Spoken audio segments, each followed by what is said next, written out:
ഞാനിപ്പോ എയർപ്ലെയിൻ പോലെ പറക്കാണ് ആദ്യം നമ്മള് ലക്ഷക്കണക്കിന് വരുമാനം വല്യമ്മ എപ്പോഴും പറയും എന്താണ് യൂട്യൂബിൽ കിട്ടി വരുമാനം കിട്ടി ഉണക്ക് പഠിച്ചാല് സഖി ഒരു കുല മുന്തിരി വാങ്ങിടുവാനായി നാരന്റെ കയ്യിൽ പ്രിയേ കൽബിലൊരാശ മുന്തിരി. ഫ്രണ്ട്സ്, ഏവർക്കും MT മീഡിയയിലേക്ക് സ്വാഗതം. നമ്മളെ കൂടെ ഉള്ളത് പറഞ്ഞാല് നമ്മളെ സോഷ്യൽ മീഡിയയിൽ വൈറലായത് സെലീനാത്താണ്. സെലീനാത്താണ് നിങ്ങൾക്ക് ആർക്കും പരിചയപ്പെടുത്തി തരേണ്ട ആവശ്യം ഉണ്ടാവില്ല. സോഷ്യൽ മീഡിയയിൽ മൊത്തം വൈറലാണ്. ഏതാണ് നമ്മൾ 2 വീഡിയോയിൽ ഏകദേശം 5 ലക്ഷത്തോളം ആളുകൾ കണ്ടു. അപ്പൊ നമ്മൾ സെലീനാത്താണ് മലപ്പുറത്ത് കൊടുന്നു ഒരു സർപ്രൈസ് ആയിട്ട് ഒരു പ്രോഗ്രാം സെറ്റ് ചെയ്തു. നമ്മുടെ നാട്ടിലാണുള്ളത്. ഒരു സർപ്രൈസ് ആയിട്ട് 70K ഫോളോവേഴ്സിന്റെ സെലിബ്രേഷൻ ചെയ്തു. അതിന് വീഡിയോ മുമ്പ് നമ്മൾ അപ്ലോഡ് ചെയ്തിട്ടുണ്ട്. ഇത് 2ാമത്തെ വീഡിയോ ആണ്. സെലീനാത്ത് അസ്സലാമു അലൈക്കും. എന്തൊക്കെയാ വർത്താനൊക്കെ? പൊന്നു സെലീനാത്ത്, നിങ്ങൾ ആകെ മുടുത്തം മുട്ടല്ലോ. മുന്തിരി വളർന്ന വാരിയാണ് പടർന്ന്. ഞാൻ മുമ്പ് പറഞ്ഞ മാതിരി പരുന്തല്ല നിങ്ങളിപ്പോ മറ്റേ എയറിൽ നമ്മള് കാറ്റ് വീശുമല്ലോ, കാറ്റിന്റെ സ്പീഡിലാണ് നിങ്ങൾ പോകുന്നത്. അല്ല, ഞാനിപ്പോ എയർപ്ലെയിൻ പോലെ പറക്കാണ്. ആദ്യം നമ്മള് എയർപ്ലെയിൻ ആയിട്ട് ഇങ്ങനെ ആകാശത്ത് കൂടെ ഇങ്ങനെ പോവുകയാണ്. എയറിലാണ് നമ്മൾ ചുരുക്കി പറഞ്ഞ എയറിലാണ്. എന്തൊക്കെ വർത്താനം കാര്യങ്ങളൊക്കെ നല്ല വർത്താനം മാണിക്കല്ലേ. സൂപ്പറായി പോകുന്നുണ്ട് ജീവിതം കാര്യങ്ങളൊക്കെ പോകുന്നുണ്ട്. എന്റെ മുർഷിമോളുടെ കൊണ്ട് ഞാൻ കഴിച്ചത് ഈ വീഡിയോയിലെ ഏതാണ് കഴിഞ്ഞ ദിവസം നമ്മളെ വെറൈറ്റി വീഡിയോയില് വീഡിയോ ഇട്ടിട്ടുണ്ടായിരുന്നല്ലോ. അതില് മുർഷിമോന്റെ പേരൊക്കെ പറഞ്ഞാൽ ആകെ മൊത്തം കൊടുത്തപ്പോൾ എങ്ങനെയായിരുന്നു ആ വീഡിയോ എടുക്കാൻ പോയതൊക്കെ? എങ്ങനെയായിരുന്നു അപ്പൊ? അത് നല്ല സസ്പെൻസ് ആക്കിട്ട് നമ്മൾ ഷാനു നമ്മക്കൊരു സ്ഥലം പോവാന്ന് പറഞ്ഞു. ആരോടും ഒന്നും പറഞ്ഞിട്ടില്ല. ഒരാളെ ചെന്നിട്ട് പറഞ്ഞു ഇങ്ങനൊരു സംഭവം ഉണ്ടെന്ന് പോലും ഓൻ അറിഞ്ഞിട്ടില്ല. ഓന് എന്നോട് പറഞ്ഞു പെരിന്തൽമണ്ണക്ക് വായോ. അപ്പൊ അവിടെ ഡ്രസ്സിന്റെ ഫാഷൻ ഡിസൈനർ എനിക്കൊരു ഡ്രസ്സ് തന്നായിരുന്നു. നമ്മളെ ഷെഫ്നാ മോള്. പിന്നെ മറ്റുള്ള പേരിക്ക് അറിയില്ല എന്താന്നുള്ളത്. ഒരു തടിച്ച എന്റെ കൂടെ ഉള്ളതുണ്ട്. അതിന്റെ പേര് ഞാൻ മറന്നുപോണു. പിന്നെ അങ്ങനെയൊക്കെയാണ്. ഷെഫ്നാമോളാണ് ഡിസൈനർ. ഇന്റർവ്യൂവിന് പോയിട്ടുണ്ടായിരുന്നു. അപ്പൊ ഇന്റർവ്യൂവിന് പോയപ്പോ എന്തായാലും സംഭവിച്ചു? മുർഷിമാന്റെ പേര് നിങ്ങൾ എങ്ങനെ പറഞ്ഞത്? അതെങ്ങനെ ഈ പിന്നെ തത്തക്കൂട്ടിൽ ഇരിക്കുമ്പോള് ഞാൻ തത്തക്കൂട്ടിൽ പറഞ്ഞാലും തത്തനെ കൂട്ടിലിട്ട മാതിരിയല്ല എന്റെ അവസ്ഥ ഉണ്ടായിരുന്നത്. പുറത്തൊന്നും അങ്ങനെ ഇറങ്ങാറില്ല, ആരും കാണാറില്ല. അങ്ങനത്തെ ഒരു രീതിയിൽ ഇങ്ങനെ പോയിക്കൊണ്ടിരിക്കുന്ന സമയമാണ്. ഹസ്ബൻഡിന് വയ്യാതായ കാരണത്താൽ അങ്ങനെ ഞാനിങ്ങനെ എല്ലാരും ചോദിക്കുമല്ലോ കല്യാണം കഴിഞ്ഞാൽ ഇത് അത് പിന്നെ എന്താ ഏതാ അങ്ങനെ ഇങ്ങോട്ട് മറ്റേതൊക്കെ ചോദിക്കുമല്ലോ. അപ്പൊ ഇപ്പൊ അത് ഒഴിവാക്കാൻ വേണ്ടിട്ട് ഒഴിവാതെ പുറത്തൊന്നും ഇറങ്ങാനൊരു മാനസികാവസ്ഥയിലല്ലായിരുന്നു. പക്ഷെ എല്ലാരും ചോദിച്ചിട്ട് പിന്നെ ആരും കാണാനില്ല, ആരും പുറത്തന്നെ ഇറങ്ങൂല, എപ്പോഴും അതിന്റെ ഉള്ളിൽ തന്നെ ആയിരിക്കും. അങ്ങനെയൊക്കെയായിരുന്നു. പിന്നെ ഒരു ദിവസം എനിക്ക് തോന്നി പുറത്തുനിന്ന് ഇറങ്ങിയിട്ട് വീഡിയോ ഒക്കെ എടുത്താല് നമുക്ക് സക്സസ് ആവുമെന്ന് വിചാരിച്ചു. അപ്പൊ അങ്ങനെ ഒരു ദിവസം നമ്മളൊരു 1000 കേല് ഇങ്ങനെ നിക്കാണ്. 100 കേലല്ല ഈ ആദ്യത്തത്. പിന്നല്ലേ വൈറലാവല് അങ്ങനെ ഒരു K18 അങ്ങനെ ഇരിക്കും. അപ്പോഴങ്ങനെ ഇരിക്കുമ്പോ അങ്ങോട്ടും ഇല്ലാത്തൊരവസ്ഥയിലാണ് നമ്മള്. ഇതൊന്ന് റീച്ച് കിട്ടണേന്ന് പഠിച്ചവരോട് പ്രാർത്ഥിച്ചത് ഞാന് വല്യമ്മാനെ. അപ്പൊ വല്യമ്മ എപ്പോഴും പറയും എന്താണ് യൂട്യൂബിൽ കിട്ടി വരുമാനം കിട്ടി ഉണക്ക് പഠിച്ചാല്. വല്യമ്മ പറഞ്ഞു. അങ്ങനെ വല്യമാരൊരു ദിവസം അങ്ങനെ വല്യമാരെ കൊണ്ട് ക്യാമറ പിടിച്ചു ഇങ്ങോട്ട് പറഞ്ഞ അങ്ങോട്ട് പിടിച്ചു. അങ്ങനെ വല്യമ്മ പിന്നെ ആനകൾ അടിച്ചു പൊട്ടിക്കുക അങ്ങനെയൊക്കെ വൈറലായി. അപ്പോഴാണ് ഒരു ദിവസം മാനിക്ക് വന്ന് ചാടിയത്. പിന്നെ ചോദിക്കാം, നമ്മളെ വീഡിയോയിൽ കാണുന്ന കുറെ ആളുകൾക്ക് സംശയമുണ്ട്, നിങ്ങൾക്ക് ഹസ്ബൻഡ് ഉണ്ടോ, മാപ്പിളുണ്ടോ? ആ വിഷയം നമുക്ക് ഉണ്ട്. പക്ഷെ ആ വിഷയം ഇപ്പൊ പറയേണ്ട അതില്ല. എന്താ വെച്ചാല് അതിപ്പോ നമ്മളെ ലൈഫിന്റെ കാര്യമാണെന്ന് പറഞ്ഞാൽ അത് ആരും അറിയാതെ കല്യാണം കഴിച്ചു. അപ്പൊ അത് മാറ്റിയൊക്കെ അത് ക്യാൻസൽ. അത് പറയേണ്ട മുത്തുമണി. നമുക്ക് വേറെ ഹസ്ബൻഡ് ഉണ്ട് പക്ഷെ സുഖമില്ല എന്നൊക്കെ ഞാൻ പറഞ്ഞിട്ടുണ്ടല്ലോ. നമുക്ക് വേറെ പറയാം. അപ്പൊ അങ്ങനെ വൈറലായ സ്ഥിതിയാണ് പറയേണ്ടത്. അപ്പൊ ഒരു ദിവസം ഞാനിങ്ങനെ കുറച്ച് മല്ലികപ്പൂവായിട്ട് ഇങ്ങനെ വരികയാണ് പുറത്ത്. അന്ന് ഓണത്തിന്റെ തിരക്കില് കുറച്ച് വെറൈറ്റി മല്ലിക കണ്ട് വിത്ത് വാങ്ങാൻ വേണ്ടിട്ട്. അത് ഞാന് കുറച്ച് അതിന്റെ നല്ലതൊക്കെ എടുത്തിട്ട് ചള്ളൊക്കെ ഉണ്ടായിരുന്നു. ചള്ളെന്ന് പറഞ്ഞാല് ചെറിയ മൂക്കാത്തൊക്കെ ഉണ്ടായിരുന്നു.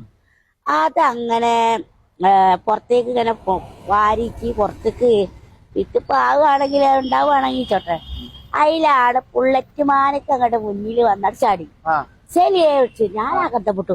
ഈ ചെങ്ങായി ഇപ്പൊ എന്താ എന്നെ വിളിച്ചിട്ട് വിചാരിച്ചാന്. അപ്പോഴാണ് അതിന് വല്യമ്മ ആകെ നെറ്റിക്കണു. ആരും എല്ലാരും നെറ്റിക്കണു. അത് അവിടെ ഭാര്യ മൗലൂദ് ഉണ്ടായിരുന്നു. ഞങ്ങളെ അയൽവാസി മൗലൂദ്.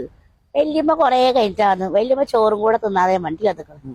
വല്യമ്മ ആകെ കൗരവത്തില്. വല്യമ്മ പറയാണ് പിന്നെ എന്താണ് പുള്ളറ്റ് മാനക്കാരോട് സംസാരിക്കണമൊന്നുമില്ല, ഇപ്പോൾ ഇന്നെ ആക്കിയതാണ്, ഇതിക്ക് തള്ളി വിട്ടതാണെന്നൊക്കെ പറഞ്ഞത് വല്യമ്മ. അപ്പൊ പക്ഷെ ഇന്റർവ്യൂ അപ്പൊ കാര്യമൊന്നും അറിയില്ല. ഞാനും അറിയില്ല, വല്യമ്മ അറിയില്ല. ഈ വീഡിയോ പോയത് തന്നെ പോലും എനിക്കറിയില്ല. പക്ഷെ ഞാൻ ഡിലേറ്റ് ചെയ്ത് കളഞ്ഞിരുന്നു. 4 ഇത് 3 മറ്റേ ഒരു 4 അതില് 4 കോപ്പി ഉണ്ടാവുമല്ലോ. ഒരു കോപ്പി എടുത്താലും. പക്ഷെ ആ ഒരു സാഹചര്യത്തിൽ ഞമ്മള് എന്റെ പൊന്നെ എന്താ വല്യമ്മയുടെ പ്രാർത്ഥന ഇതിന്റെയൊക്കെ കാരണം എന്താ വെച്ചാല് വല്യമ്മ യൂട്യൂബിൽ നിന്ന് പൈസ കിട്ടിട്ട് വേണം മരിക്കാന്. വല്യമ്മയുടെ ഇതാണ് വലിയൊരു അത്ഭുതമുള്ള കാര്യമാണ്. യൂട്യൂബിൽ പൈസ കിട്ടിയിട്ടില്ല മാണിക്കല്ലേ. എന്താ പറ്റി ആൾക്കാരെ വിചാരം ലക്ഷക്കണക്കിന് ഉറുപ്പിക എല്ലാരും ചോദിക്കണം. ആ വെറൈറ്റി മീഡിയ ചോദിച്ചു ലക്ഷക്കണക്കിന് വരുമാനം കെട്ടോടെ വെച്ചൊക്കെ പടച്ചോനെ കെട്ടൊന്നും നമുക്ക് കിട്ടിയിട്ടില്ല. എന്റെ പൊന്നുമാനെ നമ്മളിപ്പോ ജീവിക്കണത് എന്താ വെച്ചാല് എന്തേലും ഇന്റർവ്യൂ ആരെങ്കിലും എടുത്ത 10 പൈസ കിട്ടിയെങ്കിൽ അതാണ് നമ്മളെ വട്ടച്ചെലവില് നമുക്കുള്ളത്. ഇന്നിപ്പോ പിന്നെ അത് കട 4000 സജിത്താടത്തുനിന്ന് കുനിയൻ അവിടെ കോഴിക്കോട് നിന്ന് കടം മേടിച്ചതാണ്. അതുകൊണ്ടപ്പോ ചെലവ്. പക്ഷേ ആൾക്കാരെ വിചാരം ലക്ഷക്കണക്കിന് മാറിയ വൈറലായതല്ലേ. അപ്പൊ നമ്മള് ഈ ഇതില്ലേ ഐഡ വെരിഫിക്കേഷൻ ചെയ്തത് അതെന്തോ മിസ്റ്റേക്ക് പറ്റിട്ട് കേട് വന്ന് കിടക്കായിരുന്നു. ഇപ്പൊ നമ്മളെ ഷമീർ ഷാനും അത് ഓക്കെ ആക്കി വെച്ചിട്ടുണ്ട്. ഇനി മുതലാണ് പൈസയുടെ അക്കൗണ്ട് ഒക്കെ ശരിയാക്കിയിട്ട് പൈസ കേറലോട്. പിന്നെ സംശയം ചോദിക്കട്ടെ, ഞാൻ എന്റെ അല്ല പല പ്രേക്ഷകർ പറയും നിങ്ങൾ എന്താ ഇങ്ങനെ വീടിടണ്ടേ, എന്താണ് അങ്ങനെ വീടിടണ്ടേ, താത്ത എന്താ അങ്ങനെ ചെയ്യുന്നത് ഇങ്ങനെ ചെയ്യണ്ടേ, താത്തക്ക് എന്തെങ്കിലും ബുദ്ധിമുട്ടോ കാര്യങ്ങൾ അങ്ങനെ എന്തെങ്കിലും ഉണ്ടോ എന്നൊക്കെ ചോദിക്കുന്നത്. എനിക്ക് ബുദ്ധിമുട്ടും കാര്യങ്ങളും എന്ന് പറഞ്ഞാല് ഇപ്പൊ പ്രയാസങ്ങൾ എന്ന് പറഞ്ഞാല് എന്റെ ജീവിതത്തിൽ എന്റെ ലൈഫ് ഇങ്ങനെ ആയി പോയില്ലേ. എന്താ വെച്ചാല് വല്യമ്മക്ക് പണിയില്ല, എനിക്കിപ്പോ ഹോം നഴ്സിന് പോവാനും പറ്റൂല. അതിപ്പോ എന്താണെന്ന് അറിയില്ല. ഇപ്പൊ ഈ വീഡിയോ യൂട്യൂബർ ആയത് കൊണ്ടാണോ അവര് തരാത്ത ജോലി എന്നറിയില്ല. അതാണ് എനിക്ക് പ്രശ്നം. എന്താണ് ജോലി ഉണ്ടെങ്കിൽ എനിക്ക് എങ്ങനെ അവിടെ കുറച്ച് വീഡിയോ കോപ്പി എടുത്തിട്ട് അവിടെ പോയിട്ടിടാ. ആ ജോലി ഇപ്പൊ ഞാൻ വിളിച്ചിട്ട് അവിടെ തരുന്നില്ല എന്നാണ് എനിക്ക് തോന്നുന്നത്. യൂട്യൂബർ ആയിട്ട് ജോലി മോശം, ഒരു യൂട്യൂബറിനെ ഹോംനൈസ് ആക്കി എന്നുള്ള ഒരു ഇതിലാണോ അതുകൊണ്ടാണോ ഓല് ഇത് മെയിൻറ്റ് ചെയ്യണില്ല ഹോംനൈസ് ഓഫീസ്. അതൊക്കെ വിചാരിച്ചിട്ടായിരിക്കും ഞാൻ പറയാ. അപ്പൊ എനിക്ക് പറഞ്ഞാലിപ്പോ ഇതിപ്പോ ഇന്റർവ്യൂ എടുത്തെങ്കിലും ചിലവര് പൈസ തരൂല, ചിലവര് നമ്മളെ കളിയാക്കി വിടും. ഇപ്പൊ ഷാനു ഇടപെട്ടിട്ടാ പിന്നെ കുറച്ചൊക്കെ ക്യാഷ് കിട്ടിയത്. തുടക്കത്തില് ഈ സാറ ഗോൾഡത്തെ മുതലാളിയാണ് നമ്മളാ പണ്ടത്തിന്റെ വിൽക്കണതൊക്കെ. ആ വീഡിയോയിൽ എടുത്തപ്പോഴാണ് എല്ലാരും പ്രമോഷൻ ആദ്യമായിട്ട് നമ്മൾ ശരിക്കും ആദ്യത്തെ പ്രമോഷന് അറിയില്ല പരസ്യം ചെയ്താല് പൈസ വേണമെന്നു ആരും എനിക്ക് പറഞ്ഞു തന്നിട്ടില്ല. മാനയ്ക്കും പറഞ്ഞതാ വിട്ടുപോയി, എല്ലാരും വിട്ടുപോയി. അപ്പൊ എനിക്ക് പിന്നെ മാനക്കൻ ആ വീഡിയോ ഇങ്ങനെ ഓരോ പരസ്യം ചെയ്തിട്ട് അപ്പോഴാണ് മാനക്കനോട് പറഞ്ഞത് പൈസ മേടിക്കണം. ആ പുള്ളറ്റി മാനക്ക, ആ മാനക്ക എന്ന് പറഞ്ഞാലും അറിയില്ല, പുള്ളറ്റി മാനക്ക. അപ്പോഴാണ് ശരി എന്താ എല്ലാവർക്കും ഓസിക്കുന്നത്. അപ്പൊ എനിക്ക് ഇതിനെ കുറിച്ച് അറിയണ്ടേ. ഇങ്ങനെ എല്ലാവർക്കും സേവനം ഒരു പൊതുപ്രവർത്തകന്റെ പോലെ ചെയ്തുകൊണ്ടിരിക്കുകയാണ് പോലെ. പിന്നെ എല്ലാവരും വീഡിയോ കാണുമ്പോ മുർഷിമോനെ മുർഷിമോനല്ല ഇപ്പൊ മുർഷി മാഷി, നമ്മളെ ഒരു മുർഷിമോനെ വിളിച്ചത് ഇന്റെ സ്നേഹത്തിലാണ്. അതെന്താന്ന് വെച്ചാല് ഇന്റെ ഒരു കുഞ്ഞാനിയനെ പോലെ ഞാൻ കാണുന്നത് മുർഷിമോനെ. ഒരു മാഷി എന്നുള്ള ലുക്കിലല്ല ഞാൻ കാണുന്നത്. ആ ഒരു സിറ്റുവേഷനിൽ വിളിക്കുന്നതാണ്. അല്ലാതെ ഇനി ഇവിടുന്ന് അങ്ങോട്ട് നിങ്ങളെല്ലാരും മുർഷി മാഷേന്ന് അതല്ല ഞാൻ വിളിച്ചത് മുർഷിമോനെ. ലോകം മുഴുവൻ മുറിച്ചിനത് ഇനി മാഷായിരിക്കും. നല്ലൊരു അധ്യാപകനാവണം, അല്ല ഗവൺമെന്റ് ജോലി കിട്ടട്ടെ എന്ന് ആശംസിച്ചുകൊണ്ട് എന്റെ പ്രേക്ഷകരെ എല്ലാവരും MT മീഡിയയെ പിന്നെ സബ്സ്ക്രൈബറും സപ്പോർട്ടും ഒക്കെ കൊടുക്കണം. എന്നെ പോലത്തെ ചങ്കായ എന്റെ മുസ്ലിം ഭാഷന് ഒരുപാട് നന്ദിയുണ്ട്. നമ്മളെ പ്രേക്ഷകർക്ക് വേണ്ടി ഒരു പാട്ട് പാടി കൊടുക്കാൻ പറ്റുമോ? ഏത് പാട്ട് നമുക്ക് പാടി കൊടുക്കാൻ പറ്റുക? ഏതാ? മാണിക്കമലരായ പൂവി എനിക്കറിയില്ല. പിന്നെ നിങ്ങൾക്ക് അറിയുന്ന പാട്ട് ഏതാണുള്ളത്? ഞാൻ എനിക്കറിയുന്ന പാട്ടാണ് പറഞ്ഞത്. എത്ര വരി പാടണം? നിങ്ങൾക്ക് എത്ര പാടി? നമ്മളെ ചാനൽ ഫ്രീ ആണ്. എത്ര പാട്ട് നിങ്ങൾക്ക് പാടാം. നിങ്ങളെ പാട്ടോട് കൂടി ഞാൻ ആലോചിച്ചിട്ട് നിങ്ങൾക്ക് ആലോചിച്ചിട്ട് ഇപ്പൊ ഏത് പാട്ട് ഈ പാട്ട് നിങ്ങൾ ഇങ്ങോട്ട് നോക്കി ഏത് പാട്ട് നമുക്ക് പാടാം? ഞാൻ വേണമെങ്കിൽ ഒപ്പം കൂടാം. സഖി ഒരു കുലമുന്തിരി വാങ്ങിടുവാനായി നാരന്റെ കയ്യിൽ പ്രിയേ കൽബിലൊരാശ മുന്തിരി തിന്നിടുവാൻ. ബാക്കി പാടേ അതുള്ളൂ. നിങ്ങൾക്ക് ആരെ കാണാനാ ഏറ്റവും ഇഷ്ടം? എനിക്ക് പോലീസ് സാറിനെ കാണണം ഒരുപാട് ആഗ്രഹമുണ്ട്. പക്ഷെ പോലീസ് സാറ് വെൽക്കം സലീന എന്ന് പറഞ്ഞു ബോച്ചട്ടിയില്. പക്ഷെ സമ്മാനം ഒന്നും കിട്ടിയിട്ടില്ലെങ്കിലും ആകെ കെട്ടോളാണ് സമ്മാനം കിട്ടൂല.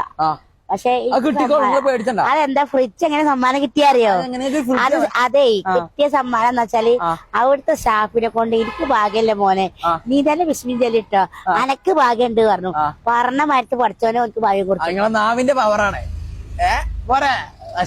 പിന്നെ നിങ്ങൾ വീഡിയോ ഇട്ടിട്ടുണ്ടായിരുന്നല്ലോ ഒരു പുതിയാപ്പള നോക്കൊണ്ട് പറഞ്ഞിട്ട്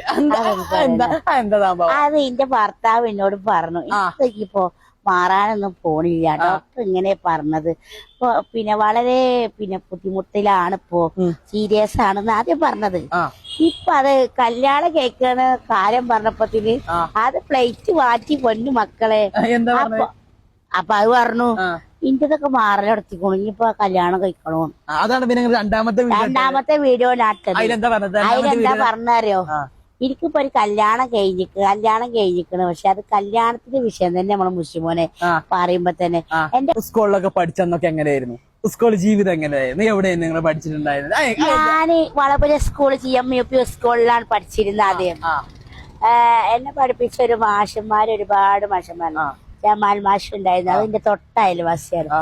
അത് മലയാളത്തിന് അറബിക്ക് എനിക്ക് പോലും അറിയില്ല.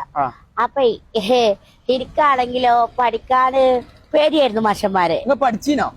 പഠിച്ചെന്ന് പറഞ്ഞാൽ ഞാൻ ഉടായ്പതല്ല, സോറി അങ്ങനെയല്ല, എനിക്ക് പേടിയായിരുന്നു മാഷന്മാരെ. പടി കണ്ടാ ഞാൻ പോടിക്കും. പിന്നെ സ്കൂൾക്ക് പോവാനൊരു മടിയായിരുന്നു. നോവൊക്കെ പോയിട്ടും മത്സരത്തേക്ക് പോകൂല, ഭയങ്കര കരച്ചിലായിരുന്നു. അങ്ങനൊക്കെയാണ്. ചെറിയ കുട്ടീനോ? ആകെയുള്ളൊരു മോളല്ല, മോനും മോളായിട്ട് ഒന്നെ ഉള്ളൂ. പക്ഷെ ഇത് ചെറുപ്പത്തിൽ എന്റെ വാപ്പച്ചി മരിച്ചിരുന്നു. അപ്പൊ വാപ്പച്ചീനെ അറിയാതെ വാപ്പച്ചി അങ്ങനെ ഉമ്മ ചെറുപ്പത്തിൽ കുറെ കഷ്ടപ്പെട്ട് എന്നെ വളർത്തിയതാണ്. വെല്ലുമ്മി എല്ലാരും നാടും വീടൊക്കെ പാടായിട്ട് അങ്ങനെ സന്തോഷത്തില്. അതാണ് ഈ സ്നേഹം. എന്താ വെച്ചാല് എല്ലാരും പറയുന്നുണ്ടല്ലോ കുട്ടികളെ ഒരു സൗണ്ടാണ്, നിഷ്കളന്തയാണ്. അതെന്താ വെച്ചിട്ട് എന്നെ കൊഞ്ചിലാളിച്ച് വളർത്തിയതുകൊണ്ടാണ് ഉപ്പയും ഉമ്മയില്ലാന്നുള്ള ഉപ്പല്ലാന്നുള്ളത് അമ്മമാരും എല്ലാരും കൂടെ പിന്നെ അങ്ങനെ വളർത്തിയത് കൊണ്ടാണ്. ഒന്നും അറിയിച്ചാതെ വളർത്തിയത് കൊണ്ടുള്ള ചെറിയ ബുദ്ധിമുട്ടല്ല, അത് ഒരു കൊഞ്ചലുണ്ട്. എന്റെ സംസാരത്തില് വാക്കുകളിലൊക്കെ ഒരു വ്യത്യാസങ്ങൾ, സ്പെല്ലിങ് വ്യത്യാസങ്ങളൊക്കെ ഉണ്ട്. പക്ഷെ അതൊരു സ്നേഹത്തെ, ഒരു കൊഞ്ചലിന്റെ ഒരു സ്നേഹമാണ്. പക്ഷെ ചിലപ്പോ എനിക്ക് കിട്ടത്തില്ല. ഞാൻ പറയുന്നത് പിന്നെ എല്ലാവർക്കും ഞാൻ പറയുന്നത് ശരിക്കും തന്നെയാണ് പറയണത്. പക്ഷെ കേൾക്കണോൾക്ക് അത് വേറെ രീതിയിലായിരിക്കും. അപ്പൊ എനിക്ക് പറഞ്ഞാല് ആദ്യത്തെ കുട്ടികളെ മാതിരി ഒരു സ്നേഹത്തിലുള്ള അത് ശീലിച്ചു പോയതാ. ഇനിയിപ്പോ അത് മാറ്റാനൊന്നും നമുക്ക് കഴിയില്ല. നമ്മൾ ആറ്റിറ്റ്യൂഡ് തന്നെ മാറ്റണം എന്ന് പറഞ്ഞാൽ എങ്ങനെ ചെയ്യാ? അവര് ഓരോരുത്തർ കമന്റ് ഇടുന്നത് പോസിറ്റീവ് നെഗറ്റീവ് ഒക്കെ ഇടുന്നുണ്ട്. പക്ഷെ നമ്മളതൊന്നും മെയിൻ ചെയ്യാൻ പോകും. അയ്യോ അങ്ങനെ ഡിമാൻഡ് ഒന്നുമില്ല. ഞാൻ പാവം യൂട്യൂബർ, എന്റെ പാവപ്പെട്ടവരെ കുറച്ച് ഓഫറേജ് കൊടുക്കാൻ ഞാൻ തീരുമാനിച്ചു. യൂട്യൂബിൽ നിന്ന് ക്യാഷ് കിട്ടിയ ആ സന്തോഷ വാർത്ത നിങ്ങളെ മുന്നിൽ ഞാൻ പറയുന്നു. നിങ്ങളെ മുന്നിൽ പങ്കുവെക്കാതിരിക്കോ? നിങ്ങളെ സപ്പോർട്ട് മുതലാണ് നമ്മളെ യൂട്യൂബ് ചാനൽ മുന്നോട്ട് പോണത്. അപ്പൊ ഞാനത് പറയാതിരിക്കോ? എനിക്ക് പൈസ കിട്ടിയ സന്തോഷം പറയില്ലേ? അവര് പോലെ ചോദിക്കേണ്ട കാര്യമുണ്ടോ? അറിയിക്കും. പക്ഷെ അവരൊക്കെ കാരണല്ലേ, അവർക്ക് എല്ലാരും പ്രാർത്ഥനയാണല്ലോ നമ്മൾ ഈ യൂട്യൂബ് ചാനൽ കൊണ്ടെടുക്കണം. പിന്നെ പറഞ്ഞാല് നമ്മള് പടച്ചടപ്പിനോട് നല്ലോണം എല്ലാ ഇങ്ങനെ പറയല്ലോ. അതൊക്കെ തന്നെ നമ്മളെ നിഷ്കളന്തായ ആൾക്ക്. പിന്നെ ഉമ്മയില്ല വാപ്പയില്ല എന്നുള്ളവർ വളർന്നതല്ലേ. കൂടെ വല്യമ്മയാണോ നേരെ മാടമ്മ മാടമ്മ അങ്ങനെയാണ് വരുന്നത്.